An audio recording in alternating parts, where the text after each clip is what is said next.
and we know that that is just not true. It's not. We know that is just not true. Yeah. And so it's similar to, I think a couple years ago we came up with the slogan about staying in your own lane. I think that you need to actually stay on your own ladder. Say house to fam.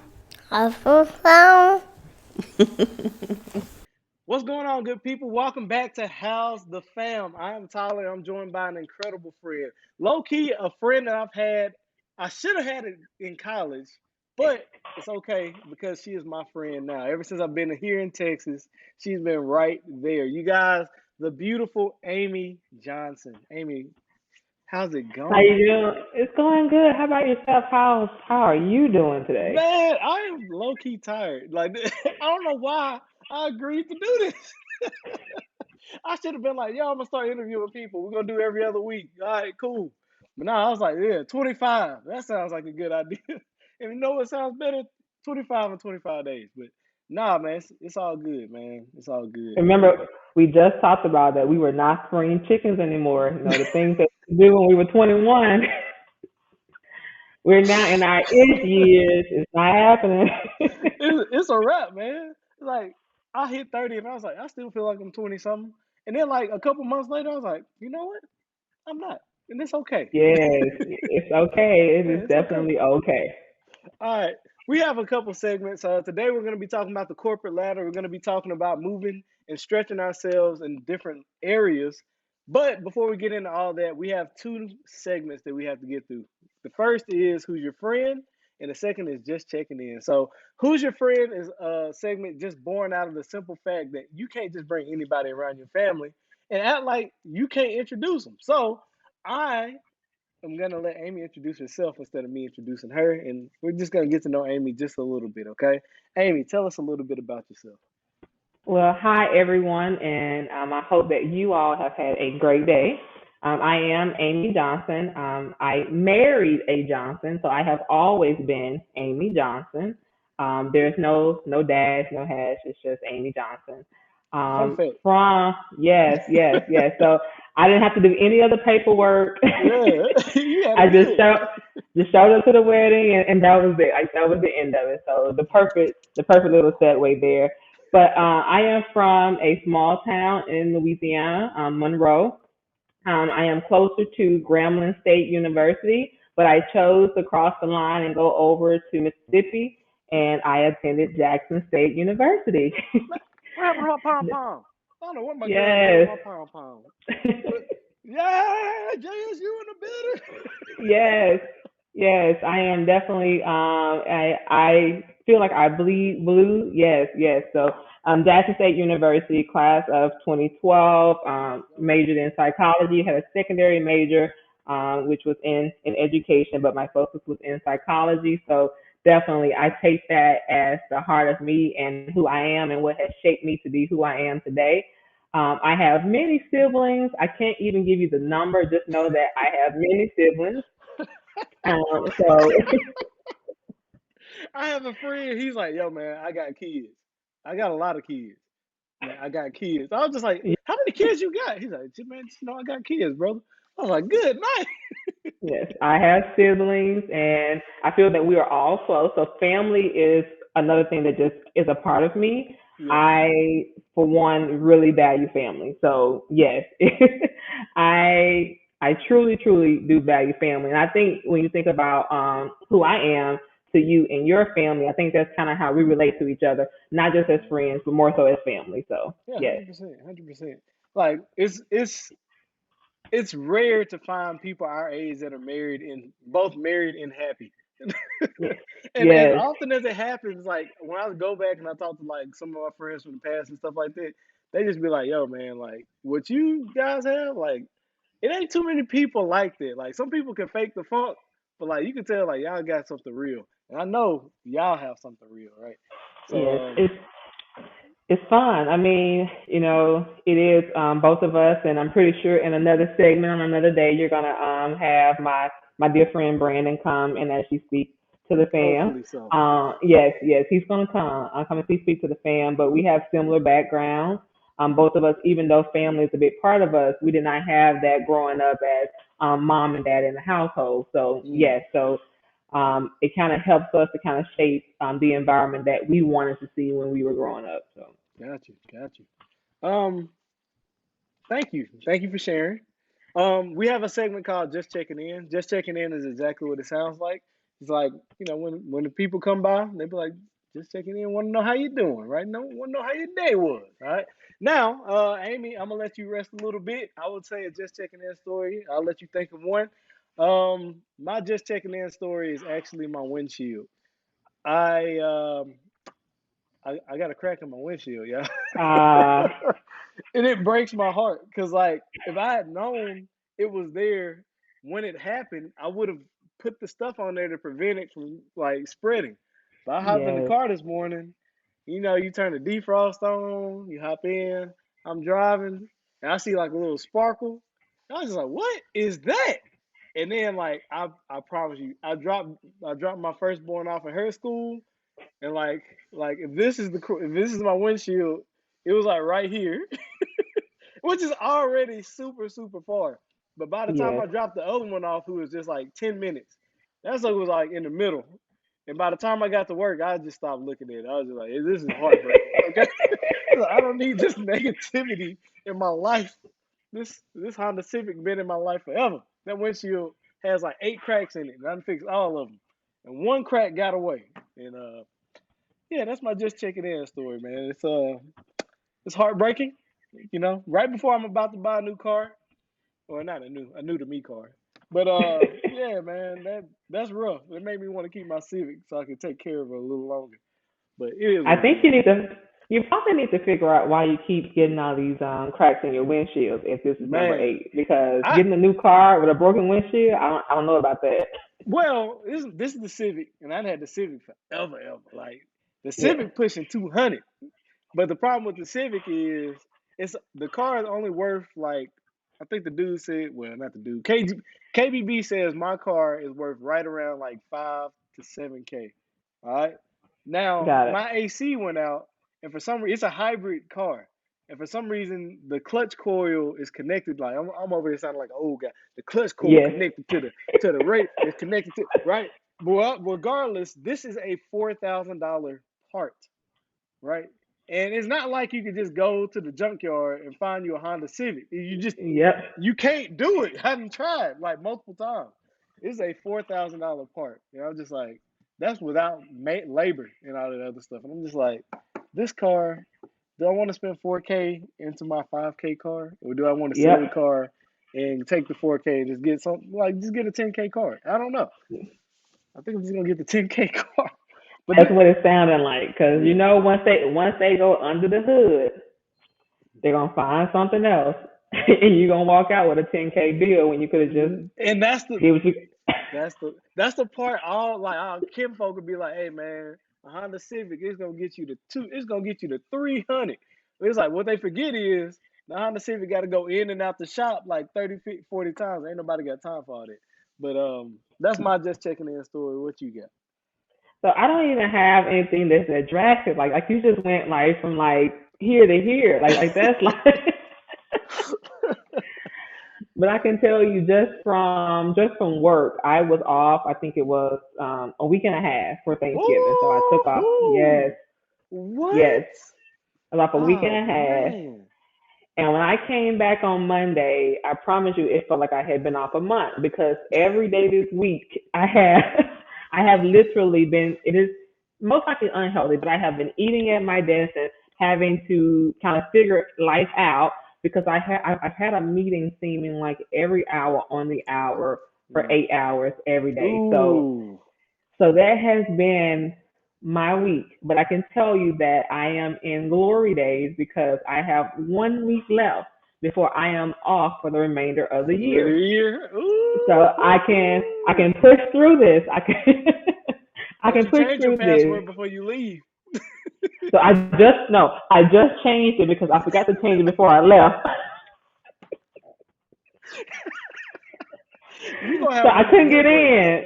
Yes, I couldn't get in Monday morning. So like if that was my day of how was your week, like that was it. I came back to work, could not get into my email, and I have all these meetings lined up. So yes, That's hilarious. You're gonna be one of the people who comes back and immediately calls IT like, "Hey, yeah, I don't know what I'm doing. Like, you don't have to get me back up in there."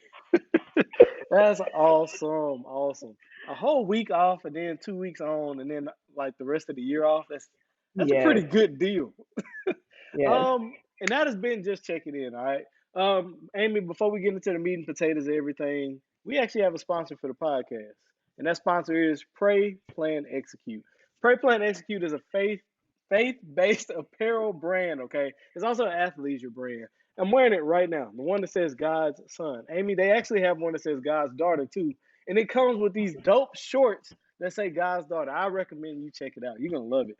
But for my audience, like from a fellas, from a lady, they also have these long sleeve tees just in time for the holidays. Now these suckers sell out fast. So if you're listening to it now, you need to go to prayplanexecute.shop and go get it, put it in your cart immediately, and go ahead and check out. And when you check out, use code FAM. FAM, FAM, use code FAM because these things sell out super, super fast, okay?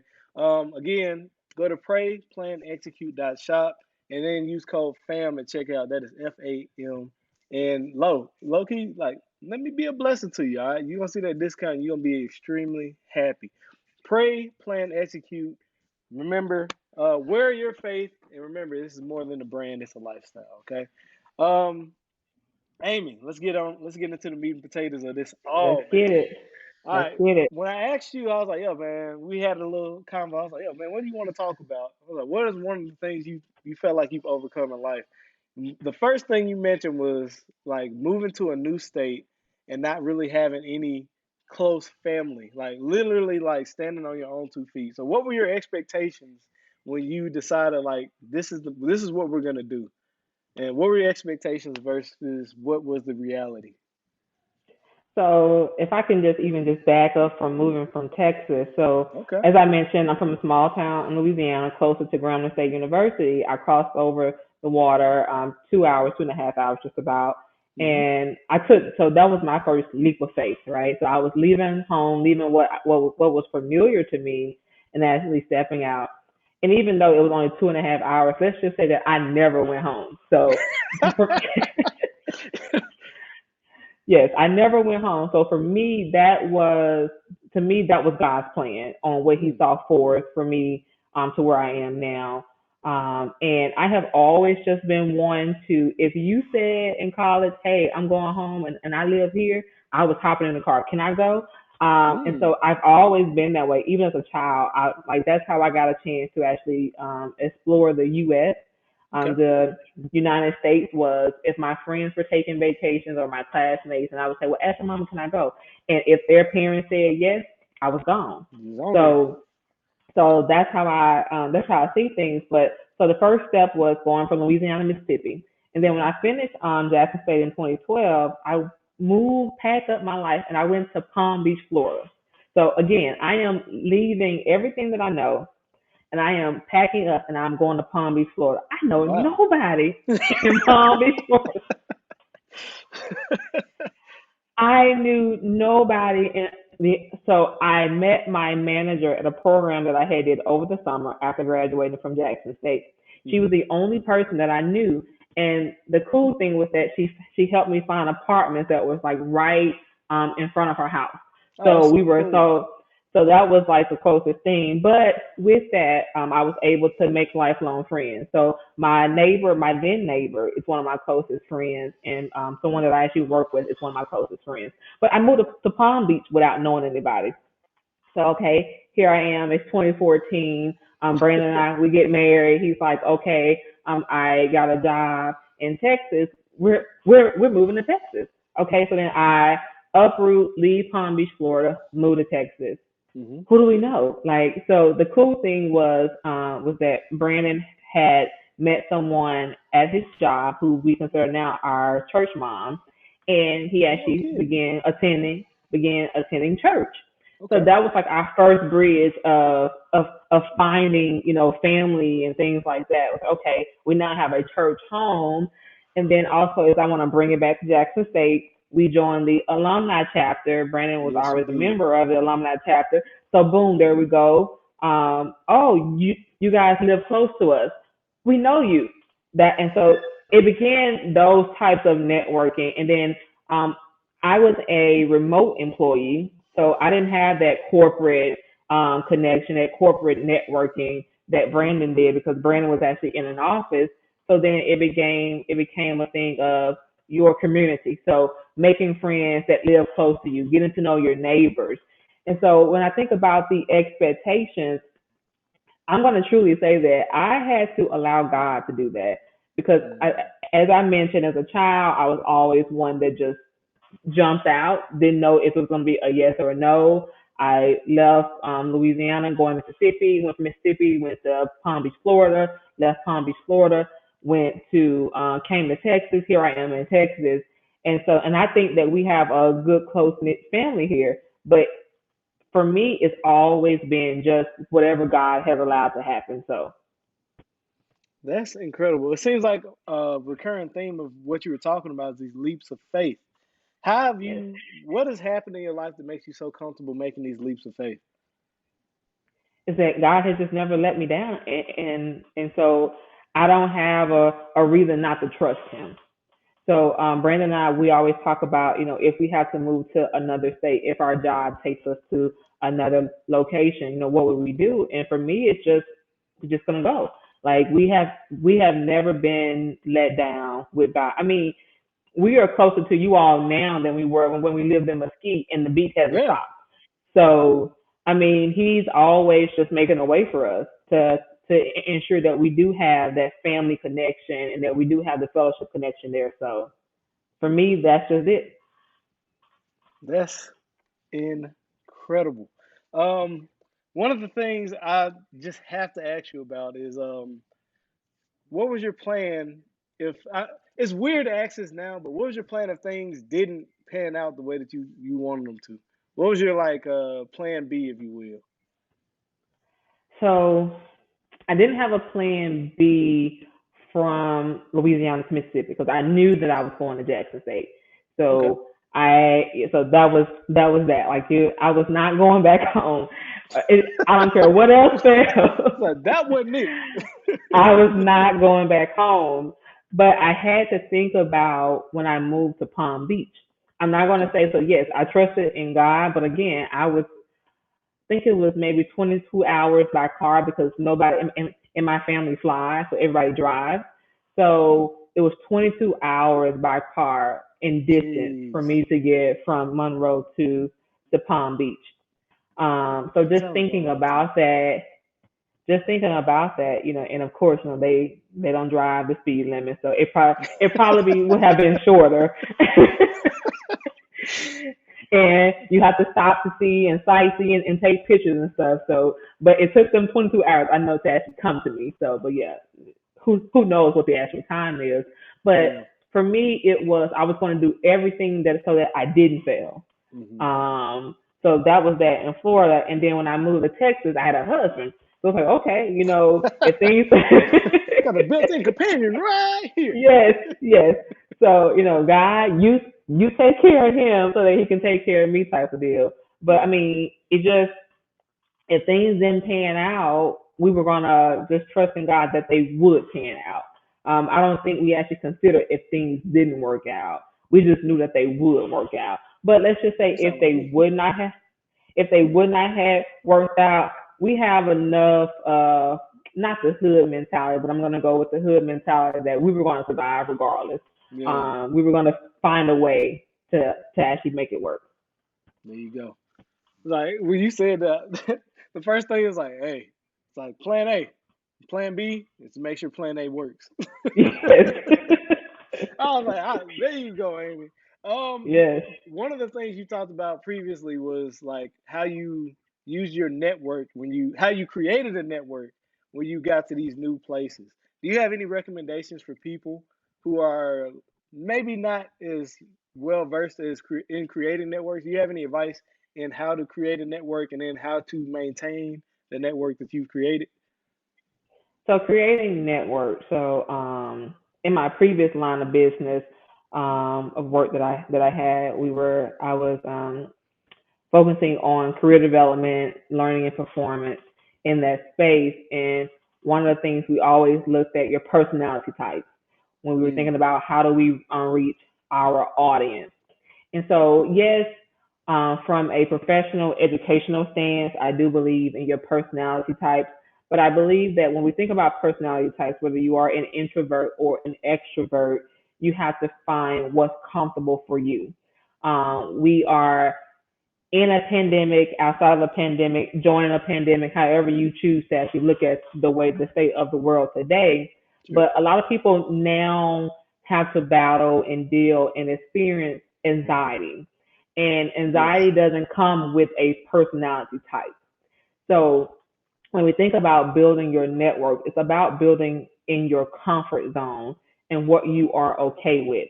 Because one thing that I have learned is that when I am outside of my home, I Hmm. am an extrovert. I can jump in, I can relate to anyone that's around me, I can join the party, join the club. But when I'm at home, I'm in my own space, I'm in my closed space. This is my place of peace. I don't have to be out vibrant, loud, speaking and hugging and shaking hands and walking the talk when I'm at home. And so when I think about how do we create our networks, I want to first say that you want to find what's comfortable for you. So Mm. if you know that if you're not the person when you go home, and I say start with home, who are you when you go home? If when you go home you don't want to be bothered with, I wouldn't be out making friends at the club.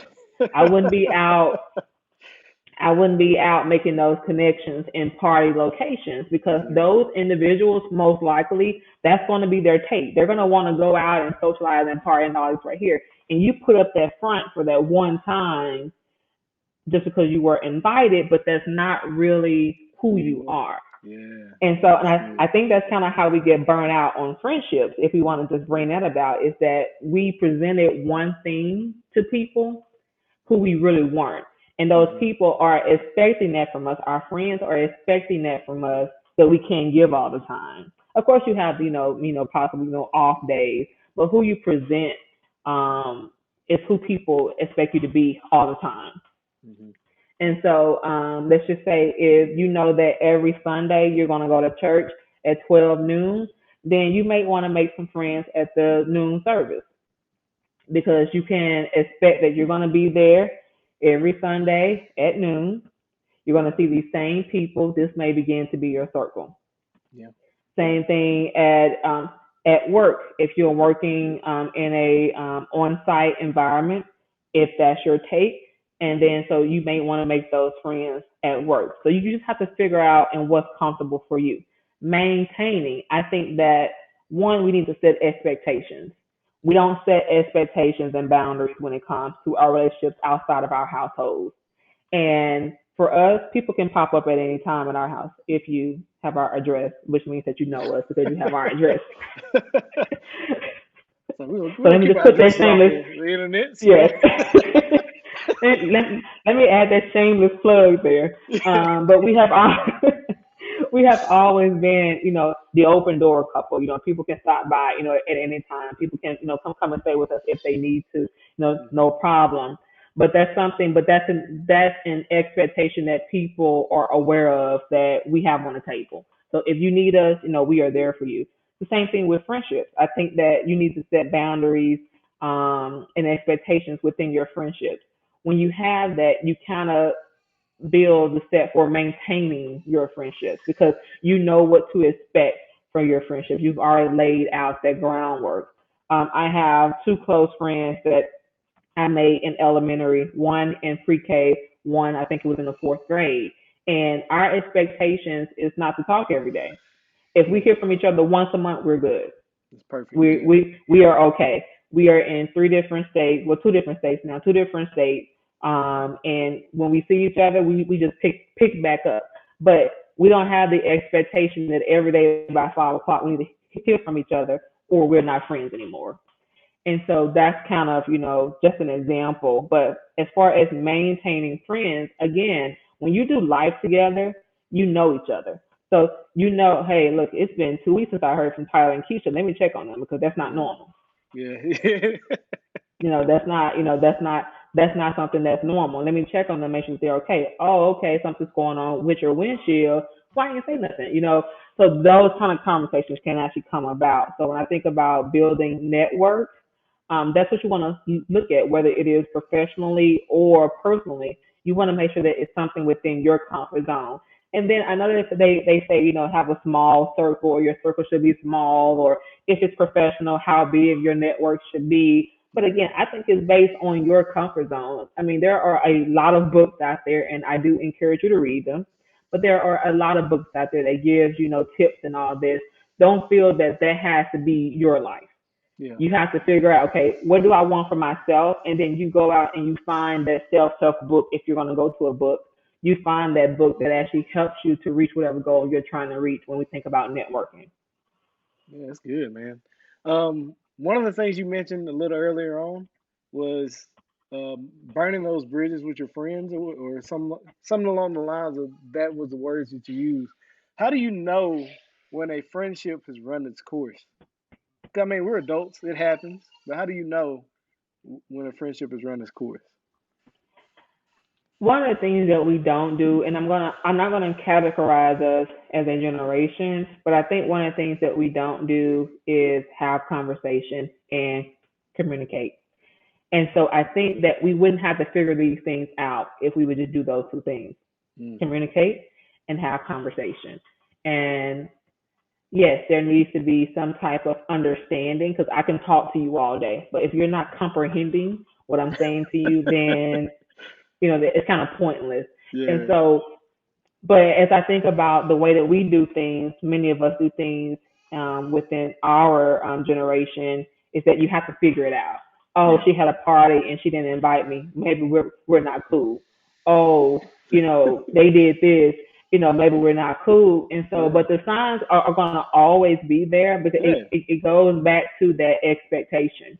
So, is my expectation that every time they have a house party, they should be inviting me to their house party? Or if Uh-huh. they didn't invite me, are we still cool? Because Brandon always makes this distinction that you have friends for everything, and some crowds you can't mix. Some crowds are just for this. Some crowds are just for this. Uh-huh. So if you had a house party, it was probably just for this crowd, and you knew that this group of friends would not fit in this crowd. So that doesn't mean that we're not friends. It just means that today I'm catering to this set of friends, and Hmm. tomorrow I'll pick back up with you. And I think that we kind of read too much into stuff, because we don't have that conversation. And it's okay to pick up the phone and say, hey, wait, you guys had a house party? You didn't invite me. Oh yeah, well, the reason why we didn't invite you, because you said that you had a stomach bug and we got 3 kids. Oh yeah, Yeah. that makes sense. Things like that. But all you have to do is just pick up the phone versus trying to have some beef with me for no Hmm. particular reason. So There was another topic that you talked about. Another theme that came up when you were talking. You were talking about boundaries and like enforcing healthy boundaries. So, what does enforcing healthy boundaries look like for you? So healthy boundaries. As I mentioned, that I do have friends from elementary, Hmm. but let's just take you, I, Keisha, and Brandon. Right? When we became friends, I think we were married. You guys had not yet got married. That's right. Um, yeah, that was it. Yes, By a couple months, yeah, we yeah, yeah. Y'all we beat were us married. by like Yes, what, 8 months or something like that. Yeah, yes, yeah. yes. So we were married, and you guys were not yet married. Hmm. And so even though we were close, it was still a difference, Hmm. right? Because you had one married group, and according to, if we're going to go biblical, it was only one group that was actually a We was couple. shacking The other up, group, living in yes, yes, shit. yes, yes. Yeah. Yes, but the other, you guys were just dating, Yeah. and so boundaries were one things that, and it was this is just an example, people. So don't actually take this literally, but things that Keisha probably could have done and or Tyler could have done would not be the expectation for me. Yeah. So Keisha could have freely gone to a strip club with no problem, which I'm pretty sure that probably would have been an issue, but Nah, with no she problem. wouldn't be cool with But that. but for me, that wouldn't have been the same thing. And so I think that when you actually set those boundaries, one, now that we are both married couples, we're looking at, okay, what may be okay to do in the Browns house may not be okay to do in the Johnson's house, Yeah. and vice versa. But I think it just goes back to having that conversation. Hey, that's not cool. Like, I would not hit or discipline Liana, right? Because to me that is That's crossing a crossing the line. boundary. Hmm. I have not been given that right to do so. Now I may say, hey Leon, don't do that. And that's perfectly fine. Yeah. But if I go and I put my hands on Leon, we now have another issue. Yeah. No matter how close we may be, this is a different type of territory. And so Yeah. I think that it goes along with conversation. I think that as adults we have to be able to have those conversations. Say, hey, that's not okay in my house.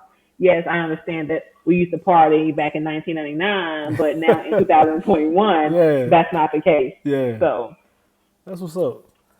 Let's get into the second half of navigating the corporate ladder. I think you actually did talk. You bled into it a little bit, just a little bit.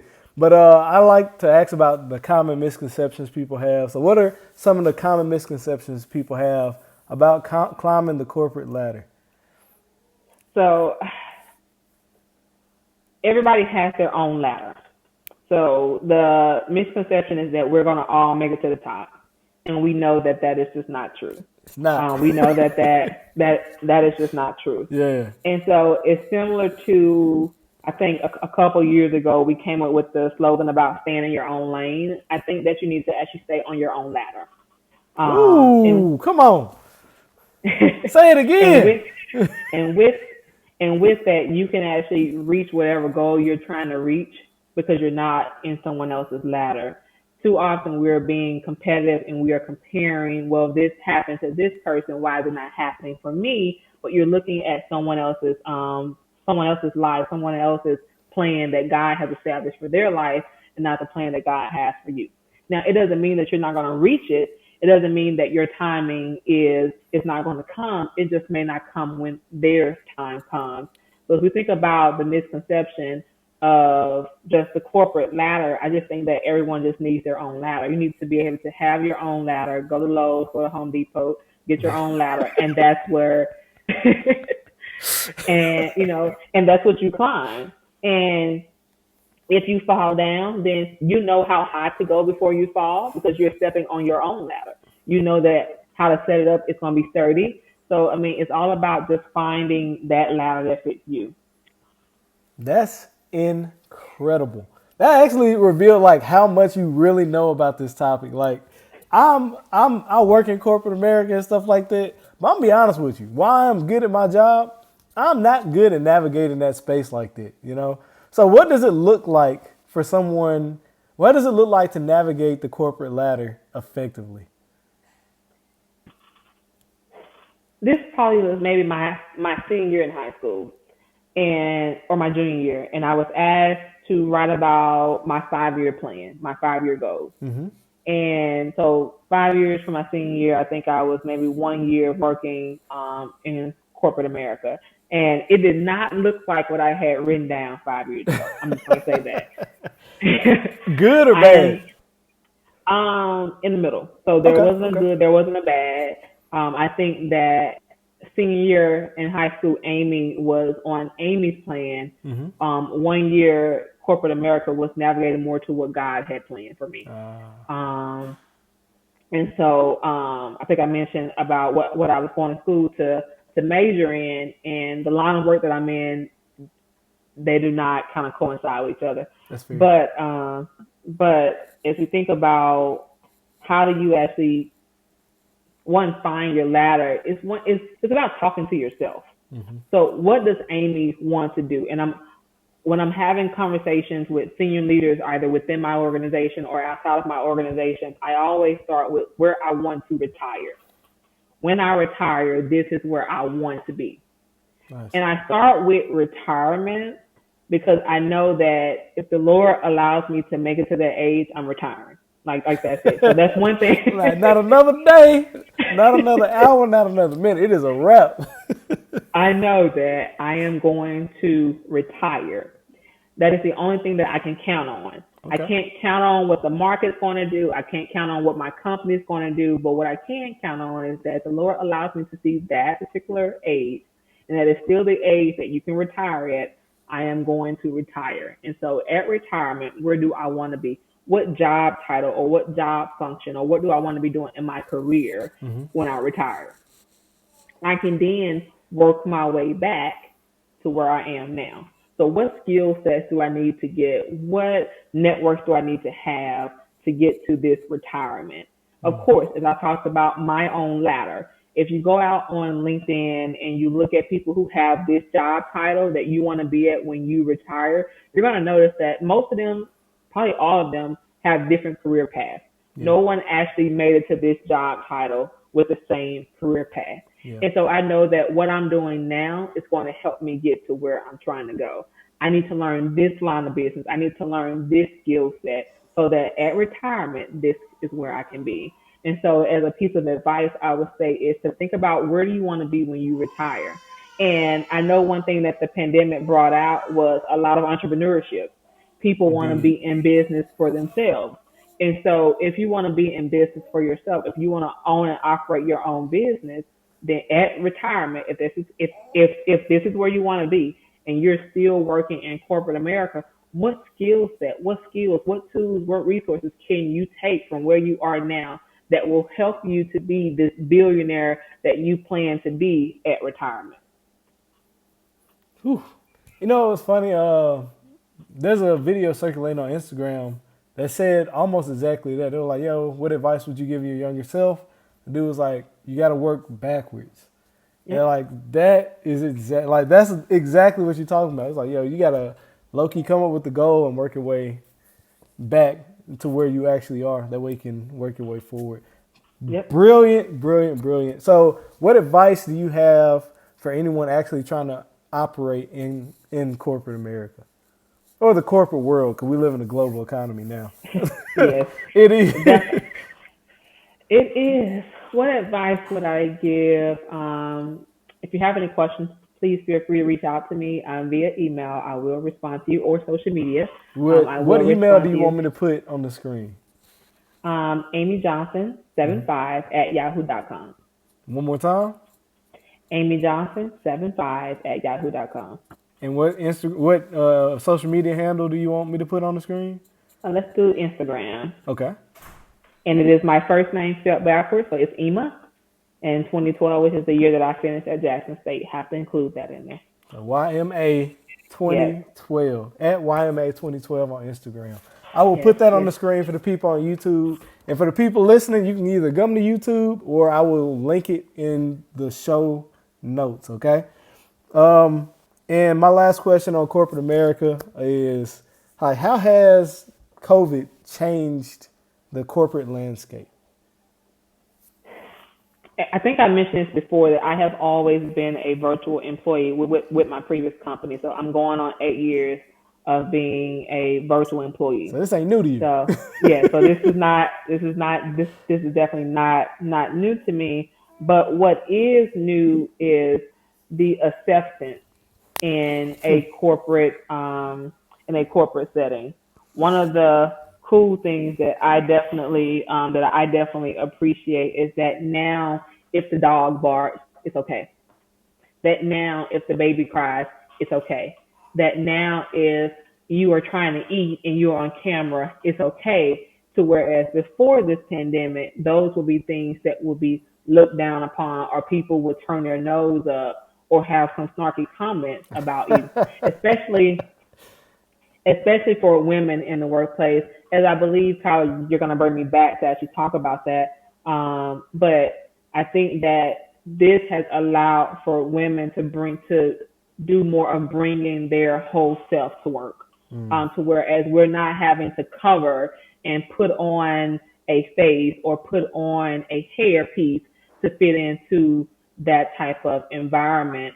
And as I mentioned, hair, this is the first time since maybe high school that I have worn out my natural hair for an entire year.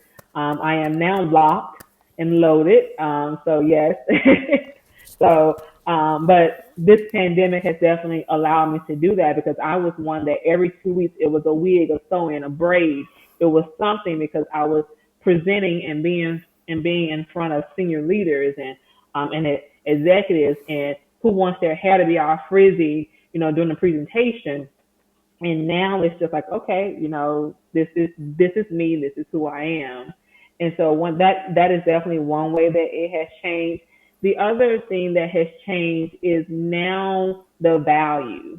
So we have always had value to ourselves, but now corporations are now seeing the value of you as an employee. Yes. Now, I am not saying that it is your current employer. So please don't take it as, well, I don't feel like my employer values me. Well, some other employer will value you. And so I think that employers are now valuing employees because they know that we will pack up and go to the next company that will accept us. The other thing is that it is very much in front of our faces as I know I'm speaking to a very diverse audience, but I want to kind of hone in to our people of color, that there are many disparities that have been brought forth that companies now have to listen to, that they now have to say, okay, I hear you, I see you, and let us take action now. So I think that this pandemic has, even though we were not able at one point to see family and friends, we were shut down, we were having to figure out, do we travel, do we go see grandma, what do we do? Is it a vaccine? Is it not a vaccine? All this political stuff. I think that the pandemic, as far as a work environment, has definitely done a shift for many of us for the better. And for the rest of us, it will get better. And it will get better because you're going to start looking at yourself and say, hey, you know what? I don't have to deal with this. I don't have to put up with this. There's another company, another employee, another employer, or hey, I have this skill set. Let me go into the business for myself. So those options are on the table for us. And I think that that is what this pandemic has done for us in the corporate space.